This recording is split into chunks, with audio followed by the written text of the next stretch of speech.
रब इश्रह ली सदरी वयस्सिर ली अमरी वहलुल उक़दतम मिन लिसानी यफ़क़हू क़ौली।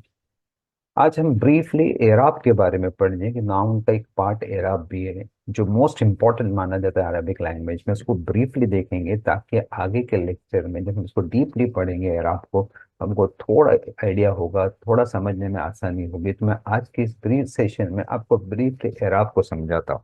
एराब चूंकि पार्ट है नाउन का, नाउन की चार किस्में हमने देखनी है। यहाँ पे चार नाउन की चार किस्में आपको नजर आ रही है। ओके, कौन सी चार नाउन किस्में नजर है आपके? नाउन की चार किस्में नाउन की है।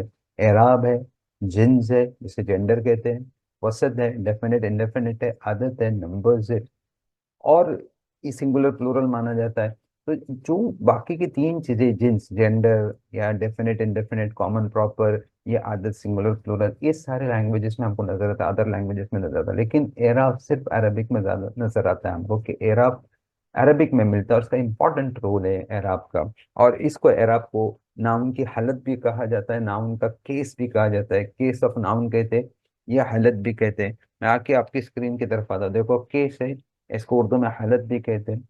अब ये जो एराब है, ये एराब एक्चुअली तीन टाइप के है, रफा, नसब और जर। ये तीन टाइप के एराब है। रफा का रिलेशन जो है वो दम्मा और दम्मतैन से, यहाँ पे देखो दम्मा और दम्मतैन है, मतलब रफा जो है वो दम्मतैन से रिलेशन रखता है। नसब जो है वो फतह और फततैन से रिलेशन रखता है। और जर जो है वो कसरा और कसरतैन से रिलेशन रखता है। मतलब अगर रफा है तो वो दम्मतैन से पहचाना जाएगा, नसब है तो फतह और फततैन से पहचाना जाएगा, अगर जर है तो वो कसरा और कसरतैन से पहचाना जाएगा। जब रफा में कोई भी नाउन होता है, जब भी नाउन रफा में होता है तो वो मरफू कहलाता है, जब नसब में होता है तो वो मंसूब कहलाता है, और जब जर में होता है तो वो मजरूर कहलाता है। ये बेसिक टर्म्स है। अगर नाउन रफा में है तो मरफू है, अगर नाउन नसब में है तो वो मंसूब है, अगर नाउन जर में है तो मजरूर है।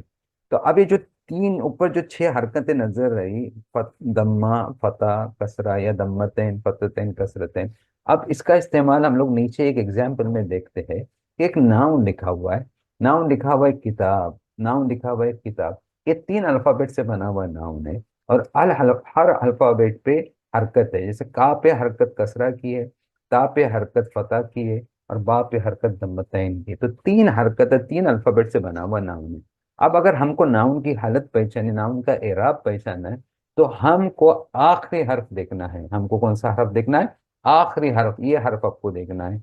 नाउन का अगर दम्मतैन आपको पहचाना है तो आखिरी हर्फ आपको देखना है, जो बा है उस पर दम्मतैन, हरकत दम्मतैन। अब इससे इसकी हालत पहचानी जाएगी कि ये किस हालत में, कौन सी केस में है। जैसे मैंने आपको बोला, अगर दम्मा हो या दम्मतैन हो तो वो रफा की हालत में माना जाता है। इसलिए यहाँ पे किताब जो है वो मरफू है, मतलब रफा की हालत में है, वो मरफू है रफा की हालत में। वैसे हम अगर यहाँ पे अल किताब होते तो ये भी रफा है और मरफू है, रफा के मरफू। लेकिन ये चूंकि प्रॉपर है तो यहाँ से दम्मतैन हट चुकी है, क्योंकि जो प्रॉपर बनाने का जो रूल है उसमें अल पहले लगता है, आखिर की दम्मतैन, आखिर की तनवीन गिर जाती है। हम लोग इंशाल्लाह वो रूल आगे देखेंगे। बट ये ध्यान में कि प्रॉपर है, इसलिए यहाँ से बापर से दम्मा तनवीन हट चुकी है, बट दम्मा जाहिर करना, यहाँ पे दम्मा भी है तो यहाँ पे दम्मा जाहिर करना, तो ये भी हालत किसकी हो गई? रफा की या मरफू में। इसी तरह हम लोग देखेंगे कि मंसूब की हालत में जब होता है तो वो फततैन हो सकता है या फतह हो सकता है। देखिए बा पे, यहाँ पे बा पे, बा पे क्या है? फततैन है, और एक अलिफ ऐड किया हुआ है। रूल है मंसूब का कि एक अलिफ को ऐड किया जाता है, वो आगे इंशाल्लाह हम लोग देखते हैं। यहाँ पे भी प्रॉपर है, लेकिन आगे बा पे फतह है तो ये भी मंसूब की हालत में है, नसब की हालत में है। किताबिन, किताबिन, ये भी हम लोग देखते हैं कि अभी जर आ गया है, और यहाँ पे कसरतैन है, बा पे कसरतैन है, तो इसलिए जर में गया, इसलिए मजरूर कहलाएगा। और यहाँ पे जो अल किताबी जो लिखा प्रॉपर है, बा पे कसरा है, सिंगल कसरा है, तो ये भी मजरूर कराएगा। मतलब अगर आखिरी हर्फ पे दम्मा हो या दम्मतैन हो, नाउन के आखिरी हर्फ पे दम्मा हो या दम्मतैन हो, तो वो मरफू कहलाता है, रफा की हालत में कहलाता है। अगर नाउन के आखिरी हर्फ पर फतह हो या फततैन हो, तो वो नसब में कहलाता है या मंसूब कहलाता है। अगर नाउन के आखिरी हर्फ पे कसरतैन हो या कसरा हो, तो वो मजरूर कहलाता है, जर की हालत में होता है। ये बेसिक एराब का रूल है, ये बेसिक। अब थोड़ा हम कुरानी एग्जाम्पल से इसको देखते हैं कि कुरानी एग्जाम्पल से हम लोग कैसा समझेंगे। तो उसके लिए मेरे पास एक कुरानी एग्जाम्पल, कुछ आयत है कुरान की। अल्लाहु अला कुल्ली शैइन कदीर। अब यहाँ पे अल्लाह को आप देखिए, अल्लाह को देख के अल्लाह पे जो आखिर ये जो हरकत है, ये दम्मा की है, तो यहाँ पे अल्लाह जो है कौन सी हालत में होगा? ये मरफू की हालत में होगा। ये मरफू है और ये रफा की हालत में है, ये मरफू है अल्लाह। यहाँ पे अल्लाह जो है, यही कुरान की दूसरी आयत है, और यही जो अल्लाह यहाँ पे अल्लाह जो लिखा, एक ही आयत है, अल्लाह अला कुल्ली शैइन कदीर, इन अल्लाह अला कुल्ली शैइन कदीर। मगर यहाँ पे जो अल्लाह है वो किसकी हालत में है?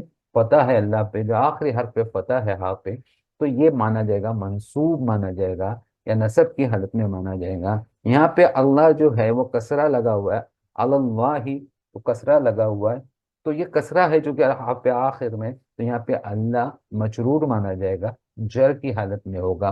तो इस तरह से कुरान में आपको वर्ड्स दिखेंगे, कभी अल्लाह आपको मरफू नजर आएगा, कभी अल्लाह आपको मंसूब नजर आएगा। ये वर्ड मतलब जो भी वर्ड्स है, अल्लाह का वर्ड जो नाम है, कभी अल्लाह का नाम मरफू आएगा, कभी अल्लाह का नाम मंसूब में आएगा, कभी अल्लाह का नाम मजरूर में आएगा। इसके कुछ रूल्स है, वो भी ब्रीफली हम लोग देखेंगे।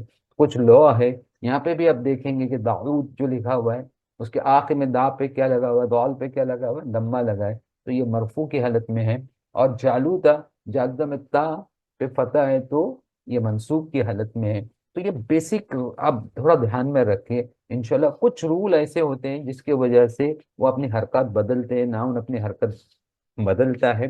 वो सर्टन रूल्स, जैसे मैंने आपको एक रूल में यहाँ पे आपको, नॉर्मली जो नॉर्मल हालत है, बाय डिफॉल्ट जो हालत होती है नाउन की, जो ओरिजिनल हालत मानी जाती है, वो रफा की हालत होती है। कौन सी हालत होती है? वो रफा की हालत ओरिजिनल मानी जाती है। फिर रफा से चेंज हो सकता है नसब में, रफा से चेंज हो सकता है जर में भी चेंज हो सकता है। तो रफा की बाय डिफॉल्ट हालत है। अब यहाँ से देखिए, अब ये अल्लाह जो चेंज होके इन्नल्लाह बन गया है, ये यहाँ पे फतह आ गया है। क्या आ गया है? फतह आ गया है। तो ये फतह आने का रीजन ये इन्ना है। ये फतह आने का इन्ना अल्लाह से पहले आ गया है, इन्ना नाउन से पहले आ गया है। जब इन्ना नाउन से पहले आता है तो फतह की हालत में। एक रूल मैं आपको बताऊंगा, इसको डिटेल में हम लोग देखेंगे। फिर यहाँ पे भी देखिए कि यहाँ पे कसरा में चला गया है, मजरूर हो गया, क्योंकि इसके पहले एक वर्ड है अल्लाह। ये अला वर्ड ने इसको अल्लाह ही बना दिया, अल्लाह को जर की हालत में ले लिया। तो वो सर्टेन वर्ड्स मैं आपको इधर बता देता हूँ कि सर्टेन वर्ड्स इधर है जो चेंज करते हैं, जिसके डिटेल आपको जानना बहुत जरूरी है। जैसे हुर्फ जर बोलेंगे तो ये फी है, इला है, मिन, ये सब प्रीपोजिशंस है। और जब भी ये प्रीपोजिशन कभी भी किसी नाउन के पहले आते हैं, तो उस नाउन को वो जर में लेके जाते हैं। अभी अगर मैं बोलूँ अल्लाह की तरफ, तो इल्लाह ही बोलूंगा मैं। अगर अल्लाह इला यूज कर रहा हूं मैं यहाँ पे, तो ये ऐसा लगेगा, इल्लाह ही बनेगा। कभी भी आप मार के देखिए, इल्लाह ही बनेगा। अगर मैं ली यूज कर रहा हूँ, तो ये लिल्लाह ही बनेगा। क्या बनेगा? लिल्लाह ही बनेगा। अगर मैं ली को यूज कर रहा हूँ, अल्लाह को इसको अल्लाह ही, अगर बी को यूज कर रहा है, बिल्लाह ही बनेगा। क्या वर्ड बनेगा? बिल्लाह। मतलब जब भी प्रीपोजिशन की ये वर्ड नाउन के पहले आ जाते हैं, नाउन से पहले होते हैं, तो वो उस नाउन को मजरूर कर देते हैं, जर में लेके जाते हैं। इसी तरह से अगर ये इन्ना का वर्ड की जगह अन्ना का वर्ड भी आ सकता है इधर, तो अन्नल्लाह बनेगा। या अगर मैं काना ले, का अन्नल्लाह बनेगा। काना का वर्ड यूज करते हैं इसकी अपनी मीनिंग से, लाकिन्नल्लाह बनेगा ये वर्ड। तो इस तरह से ये जब वर्ड सामने आएंगे, तो नमज नसब में चल जाएगी या फिर मजरूर में कर देंगे। तो इसके थोड़ी डीप नॉलेज है, थोड़ा लॉ है इसके ऊपर, जिसको हम लोग डीप में देखेंगे। इसके बाद हम चलते हैं कि कुछ और है कि अगर वो सेंटेंस एक्शन सेंटेंस है, तो बहुत इंपॉर्टेंट चीज है, बहुत ज्यादा ये इंपॉर्टेंट चीज ये है। अगर वो एक्शन सेंटेंस है, जैसे कतल दाऊद व जालूत, यहाँ पे दाऊद अलैहिस्सलाम ने जालूत को मारा। यहाँ पे बहुत इंपॉर्टेंट चीज है कि फेल कौन है, फाइल कौन है, मफूल कौन है। मतलब किसने किसको मारा, कौन मारा गया, ये बहुत इंपॉर्टेंट है। इसको आप बदल नहीं सकते, नहीं तो आपका ग्रामर चेंज हो जाएगा, तो आपको पूरा सेंटेंस गलत हो जाएगा। तो यहाँ पे जो ये भी एक लॉ है, जब भी जो फाइल है, जो करने वाला जिसने किया है, वो हमेशा रफा की हालत में होता है, जो हमेशा मरफू होता है। और जिस पे मारा गया जो ऑब्जेक्ट है वो हमेशा नसब की हालत में होता है। ये आपको ध्यान में रखना चाहिए। अगर मैं गलती से भी, अगर मैंने इस तरह से ये जो हरकत को मैंने बदल दिया, ये लिख दिया मैंने ऐसे, कतल दाऊद जालूतू, तो वो उल्टा हो जाएगा, जालूत ने दाऊद अलैहिस्सलाम को मारा। तो ये जो ऑब्जेक्ट, वो ऑब्जेक्ट डिफाइन करता है, जो भी ऑब्जेक्ट है जिसको मारा गया वो नसब की हालत में होता है, और जिसने मारा है, जो फाइल है, वो हमेशा रफा की हालत में होता है। इस तरह से आपकी मीनिंग बदल सकती है, मीनिंग चेंज हो सकती है आपकी। तो इसको जानना बहुत जरूरी है। तो बेसिक थोड़ा एराब के बारे में हम लोग और डिटेल, अब लेक्चर में जब लोग, आप जब क्लास होंगे तो ज्यादा डिटेल में हम लोग पढ़ेंगे। उसके बाद एक ब्रीफ डेफिनेशन है, मैं आपके साथ में शेयर करता हूँ। इसके अलावा कुछ कुरान की अब आयत, ये सूरह मुजादिला है ना, और इसमें कुछ जगह पे देखा अल्लाह हुआ है, एक जगह पे अल्लाह हुआ है, यहाँ पे भी अल्लाह हुआ है, यहाँ पे बिल्लाही है। एक्चुअली ये वर्ड जो क्या है, बिल्लाही है। ये जो वर्ड है हमारा बिल्लाही है, भी ऐसे बिल्लाही है। यहाँ पे देखो हादल्लाह ही है, हादल्लाह है, ये वर्ड जो है वो हादल्लाह है। ये वर्ड जो है क्या, हादल्लाह है, क्योंकि ये ऑब्जेक्ट, यहाँ पे अल्लाह ऑब्जेक्ट है।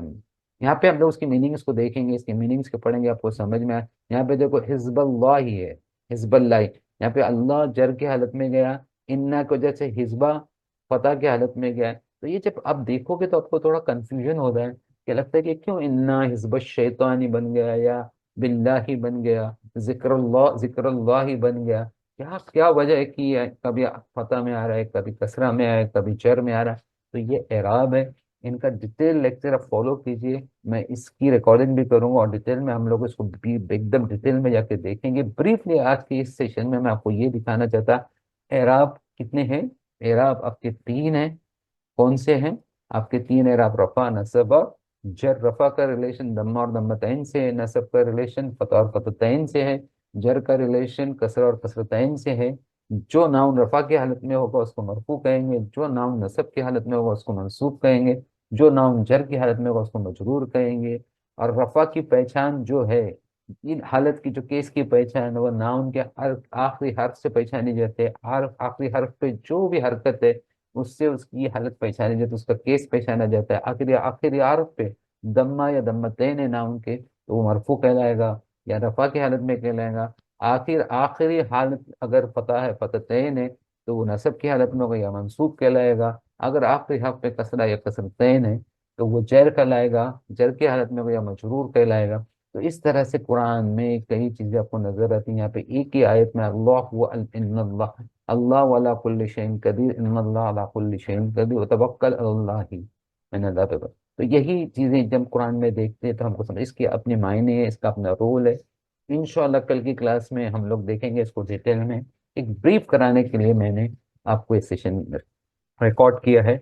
आप इस पर कोशिश कीजिए इसको समझने की, इंशाल्लाह कल की क्लास आप अटेंड कीजिए। सुब्हानकल्लाहुम्मा बिहम्दिका नशहदु अन ला इलाहा इल्ला अंता अस्तगफिरुका व अतूबु इलैक। अस्सलामु अलैकुम व रहमतुल्लाहि व बरकातुहू।